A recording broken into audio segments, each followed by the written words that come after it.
Sim lay out sana sung alam et pain lung kya chane mina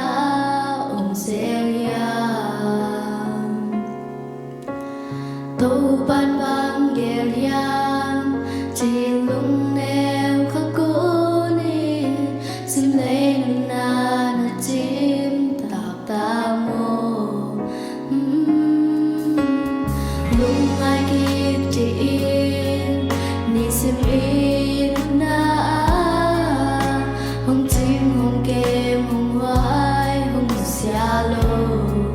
Giêsu pha na lem và sa te cả cuộc xoạc sa cây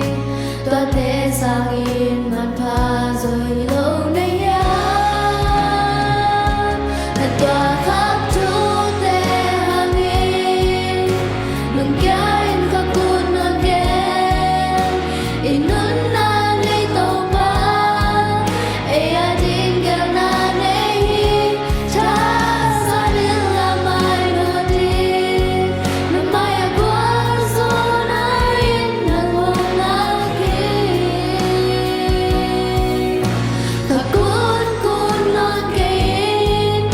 e a din a hoi pe na gel na Giêsu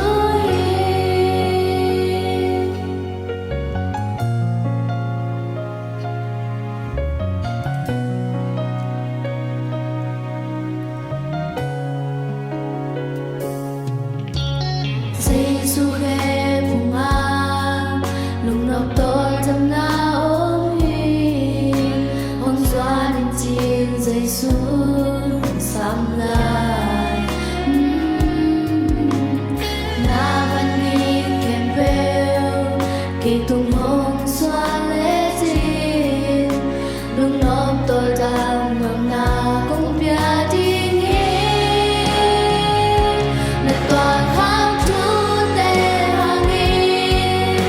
lung kia in khắc cun non gen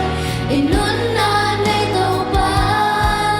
e a din gel na nei cha sa nil la mai ho din na mai a buông so nai nang hong na ki khắc cun cun non gen e a din a hoi pe na gel na Giêsu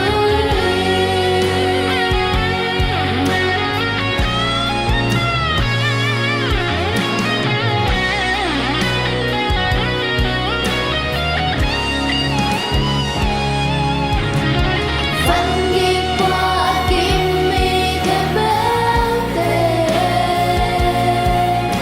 cây tung hồng xoa